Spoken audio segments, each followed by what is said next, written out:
Wow, ini kayaknya lightingnya pas banget ya nggak sih? Setuju? Skincare rutin bikin awet muda. Nah, kenapa aku bikin video ini? Karena pertama, masih banyak yang nanya, ini bukannya self-proclaim apa gimana ya, tapi masih banyak yang nanya usia aku berapa ya. Padahal aku udah tulis di bio Instagram, TikTok bahwa aku ini usianya 31 tahun, sudah punya anak satu, alhamdulillah, dan anakku usianya tahun depan berarti 5 tahun ya. Lalu yang perlu kalian tahu adalah keyword ya, yang paling dicari kalau misalnya diketik Riri Prams, yang nongol itu adalah Riri Prams umur. Itu yang paling dicari ya. Saat ini tentunya jadi sebuah rasa syukur karena banyak yang ngira usiaku masih 20-an. Siapa sih yang nggak mau dibilang terlihat awet muda di saat usianya udah 30, flirty, udah 31 tahun gitu ya. Tapi ketahuilah, saat aku dulu masih kerja, ini adalah sebuah hal yang bikin aku super duper insecure di saat posisiku udah level manager. Waktu itu aku masih baru mulai kerja gitu, dan teman-teman sekitarku nyangkanya aku adalah intern. Itu salah satu hal yang bikin aku ngerasa drop side. Oke, kayaknya nggak perlu panjang lebar lagi ya. Aku bakalan bahas secara detail sambil ngasih lihat kalian juga step by step skincare rutinku versi terupdated. Tapi seperti kalian tahu ya, sebenarnya nanti aku bakal jelasin deh, skincare yang aku pakai tiap malam itu beda-beda, tapi ingredientsnya itu sama. Jadi fokusku udah bukan di brand skincare-nya atau seri produknya gitu ya, kayak serum, toner, dan lain sebagainya, tapi fokusku saat ini udah di ingredients-nya. Hai, welcome back to my YouTube channel. Ketemu lagi dengan aku, Riri Prams.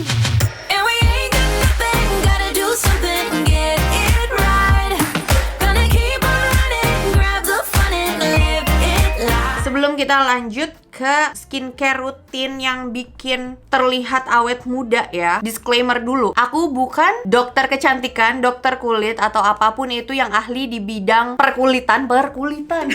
Aku hanya beauty content creator dan skincare enthusiast yang dimana baru mendalami soal skincare ini sekitar ya kurang lebih hampir 2,5 tahun ke 3 tahunan gitu lah ya. Jadi misalnya ada penjelasanku yang kurang atau mungkin ada yang salah-salah, boleh kasih kritik membangun di kolom komen di bawah biar kita bisa saling belajar, oke? Mari kita bahas ke basic skincare dulu. Let's go. Step pertama adalah kalian, apalagi buat yang baru mulai skincarean, harus tahu banget basic skincare. Basic skincare itu apa? Basic skincare adalah kunci. Selalu diingat CTMP tadinya. Sekarang ditambah lagi CTCMP. Cleansing, toning, care, moisturizing, dan protection. Protect ya. Nah, kalau udah tahu nih kelima ini, dan aku udah pernah bahas juga ya di skincare pemula, ada videonya, kalian bisa cari dulu di situ karena kalau misalnya aku bahas lagi di sini bakalan panjang banget. Kalau misalnya udah ngejalanin si basic skincare ini, udah paham banget, baru kalian bisa fokus ke ingredients. Nah, banyak juga yang nanya, apakah kalau misalnya biar terlihat awet muda itu harus pakai retinol? Nggak juga, tapi itu salah satu kandungan yang bisa dibilang memang sering digunakan oleh halayak ramai untuk membantu mempercepat proses anti-aging gitu ya, untuk mencegah penuaan dini gitu. Tapi sebenarnya ada beberapa kandungan skincare yang harus dipahami dan harus kalian tahu yang bisa bikin tampilan kulit kita terlihat lebih awet muda. Pertama, hyaluronic acid, yang dimana fungsinya itu untuk melembabkan. Semakin kulitnya lembab, semakin terhindar dari kerutan. Itu juga aku alami sendiri tuh berdasarkan pengalamanku. Itu salah satu kandungan ya, si hyaluronic acid ini, yang gak pernah aku lewatin di dalam rangkaian skincare rutinku mau pagi ataupun malam. Yang kedua, AHA BHA. AHA ini sendiri untuk mengatasi permasalahan kulit yang berkaitan dengan penuaan, terutama untuk tekstur kulit biar makin merata dan halus. Kerutan jadi samar gitu ya.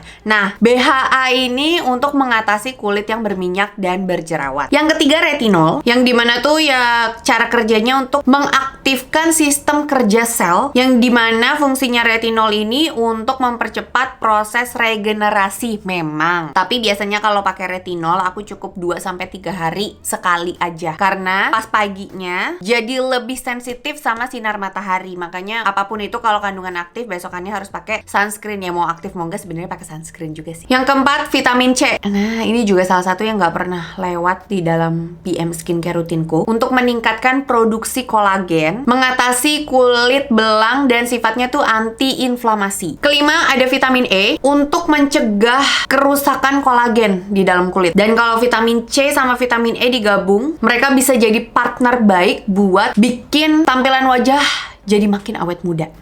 Hati-hati kalian ya, bisa makin awet muda gitu nanti aku loh kalau misalnya ngegabungin dua kandungan ini. Yang keenam, ada niacinamide. Wow, ini sama fungsinya sama hyaluronic acid, melembabkan, tapi ada fungsi lainnya yang benar-benar wow, yaitu meningkatkan ceramide. Yang dimana ceramide itu sendiri untuk memperbaiki skin barrier, memproteksi kulit biar masalah-masalah yang ada di kulit itu semakin teratasi. Jadi niacinamide ini kayak sebuah solusi untuk berbagai masalah kulit. Begitu intinya. Ingredients udah, sekarang aku bakal lanjut ke step pemakaian. Sekalian mau skincarean, karena nanti abis beres ya aku lanjut tidur. Karena besok juga mau ini kan, apa namanya, mau vaksin kedua. Bismillah guys. Stay tune ya. Besok aku bakalan ngevlog juga. Kalau bisa sih 24 jam pasca vaksin gitu ya. Step pertamanya aku bakalan pakai Avoskin Miraculous Reviving Toner. Kandungannya ada AHA, BHA, PHA, niacinamide, 2% tea tree, terus ada witch hazel, and aloe vera. Ini adalah exfoliating toner buat ngangkat sel-sel kulit mati. Masuk ke kategori strong buat aku, dan masuk juga ke kategori chemical exfoliator. Nah ya, karena ini bukan physical. Aduh, penjelasannya kalian bisa googling lah ya, itu bedanya exfoliating toner sama chemical dan physical. Cair dia, strong buat aku karena ada rasa cekit-cekitnya, tapi tidak dipakai setiap hari. Dan untuk pengaplikasiannya pakai kapas buat ngangkat sel-sel kulit mati. Pokoknya kalau exfoliating toner aku prefer pakai kapas karena ya buat ngangkat sel kulit mati. Kalau misalnya dipakai gitu doang kurang maksimal, dan harus pelan-pelan, gak boleh digosok-gosok satu arah, dibawa keluar gitu.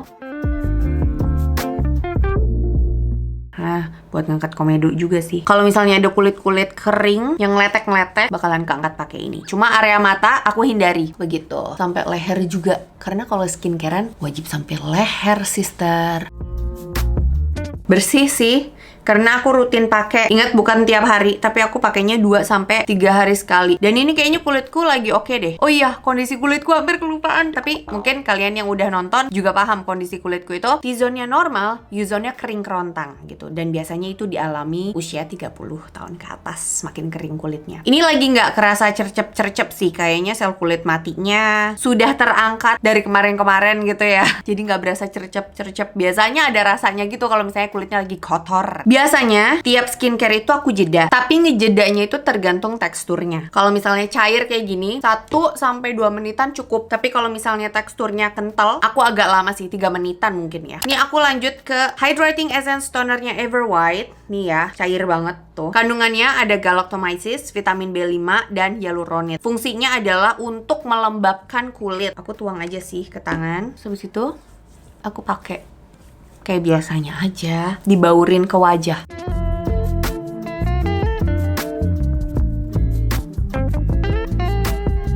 Nah ini sebelum tonernya terserap maksimal ke kulit, kayak baru 60% gitu ya terserap ke kulit, aku langsung tiban hyaluronic B5-nya something. Udah mau habis tuh. Ini kan kandungannya bener-bener simple ingredients ya ini. Si hyaluronic itu berteman baik ya, sobian banget sama air, mengikat molekul air sifatnya. Jadi ya udah, biar makin lembab dipakainya saat produk pertama masih basah gitu loh, bukan yang kering-kering banget. Jadi nggak perlu nunggu lama, langsung dipakai aja. Semoga penjelasanku dapat dimengerti ya, karena aku ngerti sih, kadang tuh aku suka belibet dan pusing sendiri menjelaskannya. Aduh, semoga kalian memahami penjelasanku. Bentar, ini aku harus ganti baterai nih. Aku baru sadar tadi, belum di zoom ya dari tadi. Nih biar kelihatan. Wow, aku baru nggak ada belek ya. Bukan belek deh itu ya, tapi kotoran mata sih. Dah tuh ya. Nah sekarang lanjut, aku mau pakai Seka Caffeine Eye Cream dulu. Kenapa aku pakainya hampir di awal gitu? Karena aku ngerasa nggak tahu kenapa fungsinya tuh lebih dirasakan kalau misalnya aku pakainya kayak gini. Nah, ini Caffeine Eye Creamnya Seka ini ada kandungan kafein, niacinamide, sama Camellia sinensis leaf water. Intinya sih untuk mengatasi mata panda dan eye bag gitu di mata. Pakainya dikit doang. Siapa itu chat malam-malam? Kayaknya si Papap deh. Papap lagi shift malam soalnya. Dikit doang, terus pakai di sini, muter ke atas.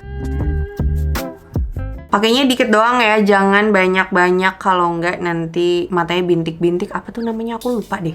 Mata bintik-bintik. Aduh, aku sudah semakin menua, makin lupa ini itu. Kadang mau ngomong kayak ngeblank, ditekan-tekan. Oke.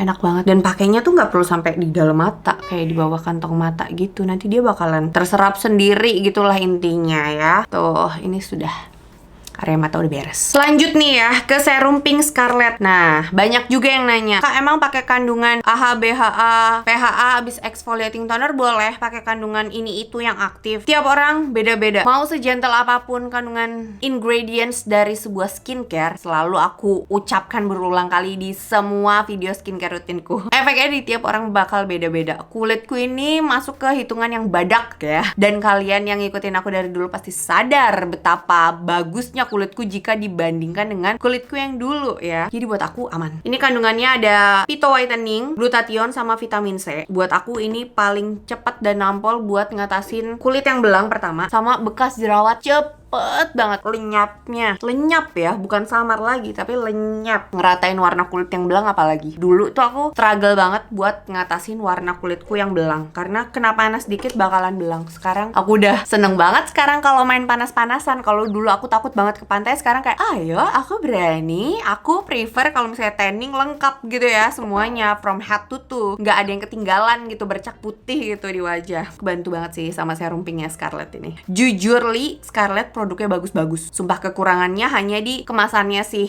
Kebanyakan sih kayak kurang proper gitu ya, kurang mantep gitu. Tapi untuk serum Pink ini sebenarnya kemasannya nggak ada masalah. Tapi aku prefer produk apapun lebih PW untuk tuang atau di pump gitu, karena ada kemungkinan kalau model pipet itu teroksidasi begitu. Nah, ini dia kenapa aku bilang basic skincare-nya diupdate. Tadinya cuma CTMP ya, jadi CTCMP. Karena sekarang tuh banyak banget yang ngeluarin serum, kayak semua brand skincare ngeluarin serum. Jadi basic skincare itu diupdate secara keseluruhan. CTC Care. Nah, si serum itu ada di bagian care ya. Nah, untuk serum seperti yang kalian engeh juga, aku biasanya pakai antara 3 dan kayak diselang-seling gitu loh. Menghidrasi, active ingredients menghidrasi gitu, biar kulitnya aman dan tetap lembab dan kenyal pastinya. Nah, ini step terakhir serumnya aku pakai Olay White Radiance Niacinamide plus Hyaluronic Super Serum. Teksturnya, konsistensinya lebih thick dari yang sebelum-sebelumnya.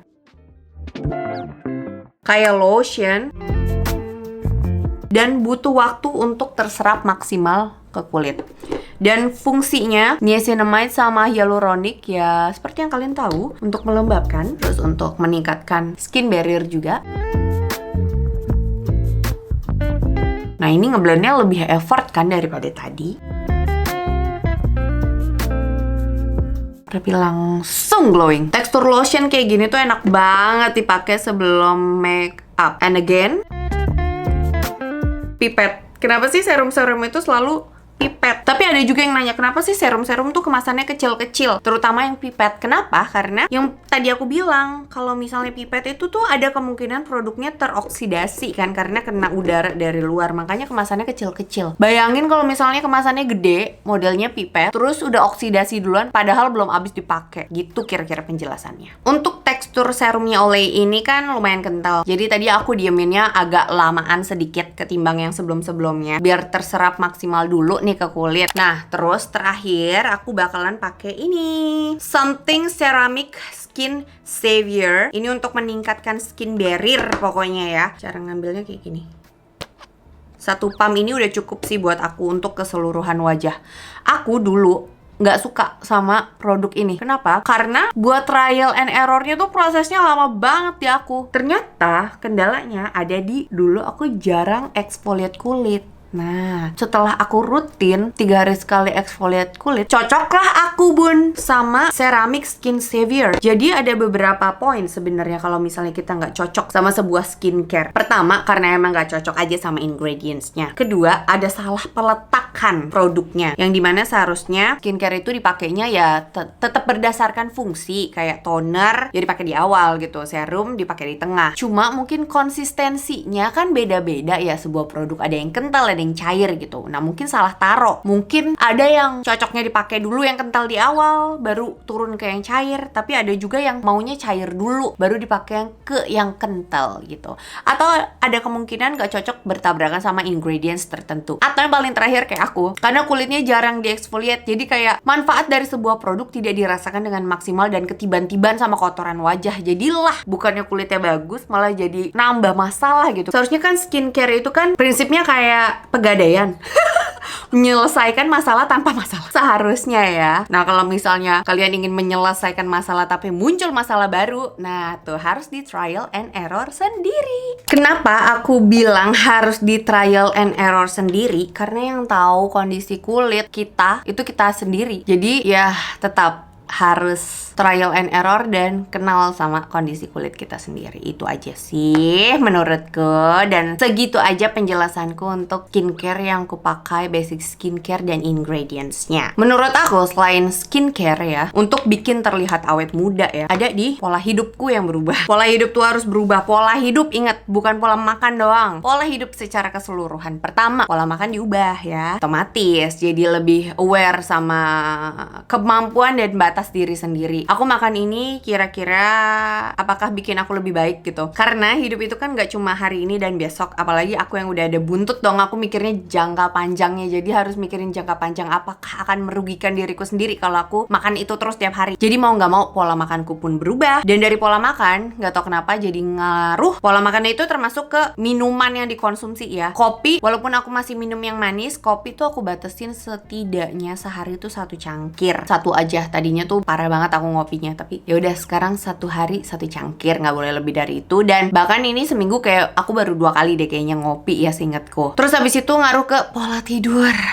Harus tidur yang cukup, karena itu semua ngaruh ke pola pikir ya. Kalau misalnya tidurnya kurang, jadi emosian, pengennya julid mulu, pengennya nyinyir mulu, pengennya membandingkan diri sendiri dengan orang lain. Lalu saat ada masalah, kita jadi nggak kuat menghadapinya dan ingin pergi saja. Wow, panjang ya. Tapi ya begitulah. Jadi dari pola makan ngaruh ke pola tidur, ngaruh juga ke pola pikir, dan itu semua jadi ngaruh ke pola hidup kita ya. Jadi nggak cuma satu faktor doang yang harus diubah, tapi semuanya. Dan dari semua ini kalau misalnya udah beres, pakai skincare apapun bakalan oke banget di kulit begitu. Karena kadang stres itu ngaruh juga ke kulit, itu yang bikin kusam dan bikin hati juga jadi jedak-jeduk, bikin anxious, bikin overthinking, ya nggak sih? Tapi semoga dimanapun kalian berada yang lagi overthinking, yes, cus, mulai ubah pola hidup kalian. Dan ya, sekian videonya. Makasih banyak buat kalian yang udah request dan udah googling Riri Prams umur siapa tuh, ayo ngaku. Jangan-jangan salah satu di antara kalian yang nonton juga nge-googling Riri Prams umur. Semoga video ini menjawab rasa penasaran kalian, dan ya semoga kalian yang lagi overthinking jadi terbuka gitu pikirannya dengan adanya video ini. Kalau misalnya kalian ada request untuk next video, enaknya ngebahas apa lagi, boleh langsung drop your request di kolom komen di bawah, because sharing is caring. Makasih banyak buat kalian yang udah nonton videonya dari awal sampai habis. It means a lot for me. Jangan lupa buat tinggalin jejak dengan klik